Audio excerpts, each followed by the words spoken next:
These films were taken at the Torpedo Training School in Nowra and Jervis Bay, with a few excursions elsewhere. This was practice torpedo dropping from the Torpedo Training Unit, based first at Nowra and then from September 1943 at Jervis Bay. The planes were supposed to be about 150 feet high and when the torpedoes were dropped. It involved low-flying formation and then pulling up at the 1,000-yard mark for the actual drop, which was done with the aid of a specially designed torpedo sight. This was an idyllic place, Jervis Bay. This particular scene was landing at a place called Bowley River out of Townsville.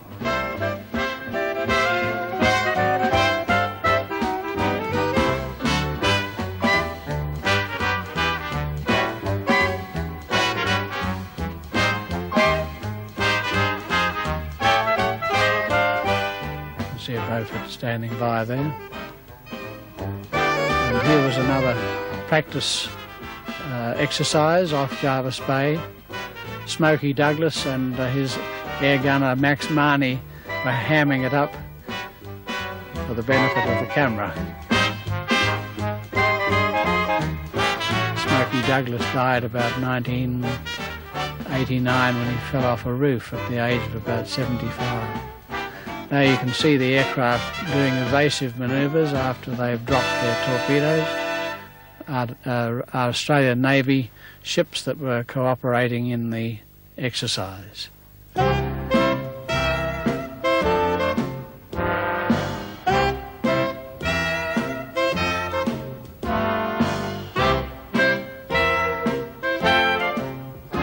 Bit of high drama here as the fly past goes across the bows of an Australian vessel.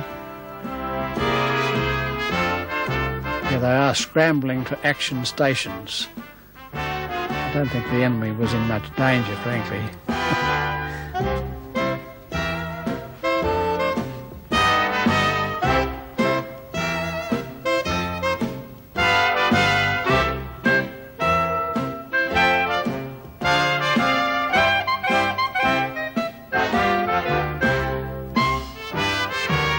That's a seaplane landing up at Townsville.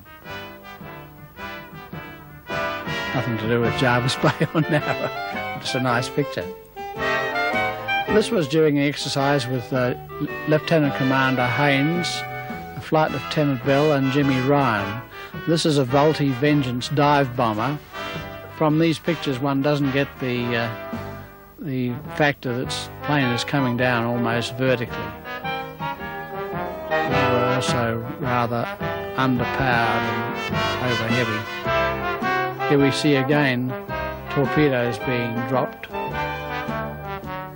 The stubby ones that you'll see during these sequences were American designed and had a rather less than desirable entry into the water, and often they came out and changed direction. They had a wooden air tail which was supposed to keep the torpedo straight and level as it descended, which broke up upon impact. I personally had a couple of record cases made out of those same pieces of wood used with the tail pieces. This is Barry Schlank from Adelaide, who was one of the instructors. One of the great diversions there was WAF Marcia Treve from the transport section, and Barry Schlank again. Here we have another practice drop into the waters of Jervis Bay. You see how it came out of the water after it had entered, instead of going down and then running a straight course. Now there's an American torpedo, it's sort of stubby.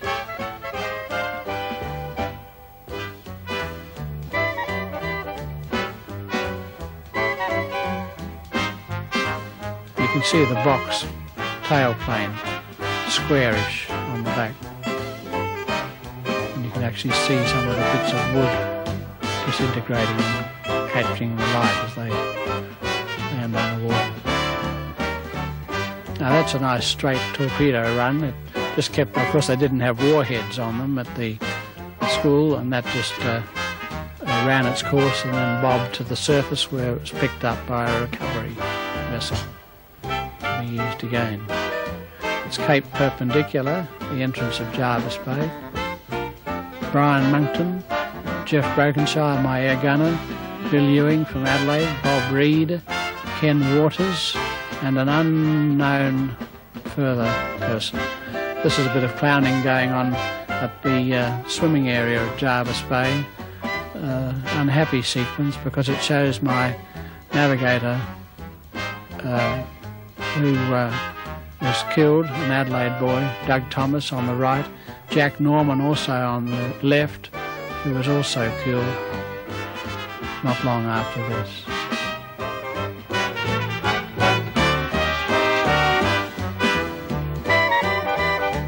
Here's all the boys all aboard one of the life rafts.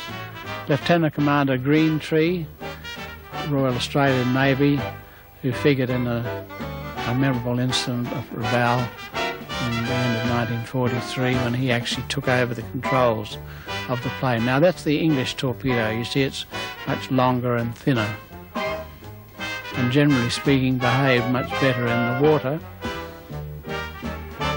after it had been dropped. Now you see what happens if they did hit the water wrongly. They'd dive into the bottom and smash up the nose. Another English torpedo.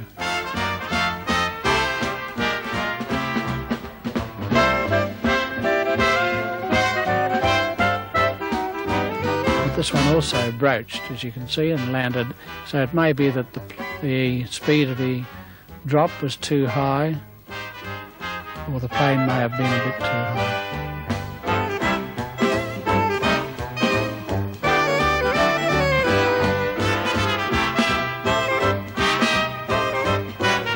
These are the recovery boats that dragging the torpedoes that had been used in the practice runs.